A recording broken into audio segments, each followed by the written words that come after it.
नमस्कार। आज मैं आपको पेनाइल इम्प्लांट के बारे में बताऊंगा।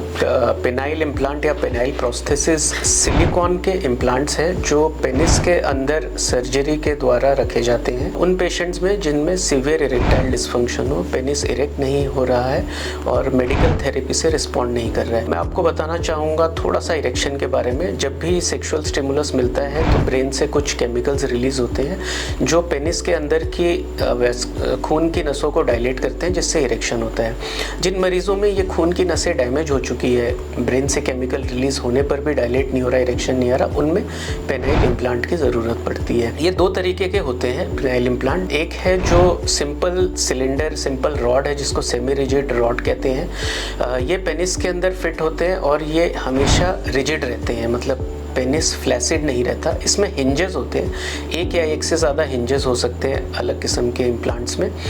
जब पेशेंट को इरेक्शन की ज़रूरत है तो वो इन हिंजेस को अनफोल्ड करके पेनिस को इरेक्ट कर लेते हैं। जब इरेक्शन की ज़रूरत नहीं है तो इन हिंजेस से पेनिस को नीचे की तरफ फोल्ड करके अंडरवेयर में कंसील कर सकते हैं। दूसरे तरीके के इम्प्लांट है इन्फ्लेटेबल इम्प्लांट, जिसमें हॉलो ट्यूब्स सिलिकॉन की पेनिस में फिट करी जाती है।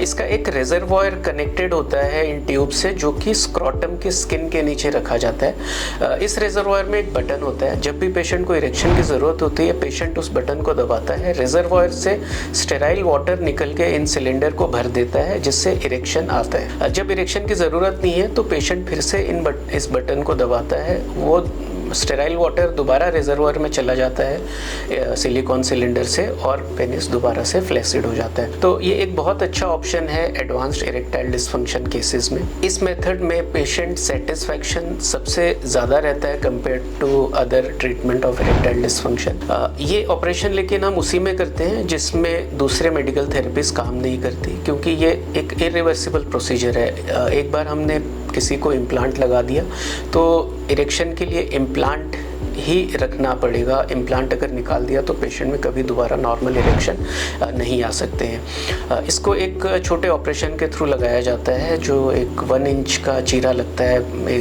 पेनिस के बिल्कुल बेस पर। ये लगभग 1.5 से 2 घंटे का प्रोसीजर होता है। पेशेंट को 2 दिन में छुट्टी दे दी जाती है और पेशेंट सेक्सुअल एक्टिविटी लगभग 1 महीने बाद कर सकते हैं। तो ये था पेनाइल इम्प्लांट के बारे में। और यूरोलॉजी और सेक्सुअल मेडिसिन रिलेटेड जानकारी के लिए मेरे दूसरे वीडियो ज़रूर देखिएगा। Thank you.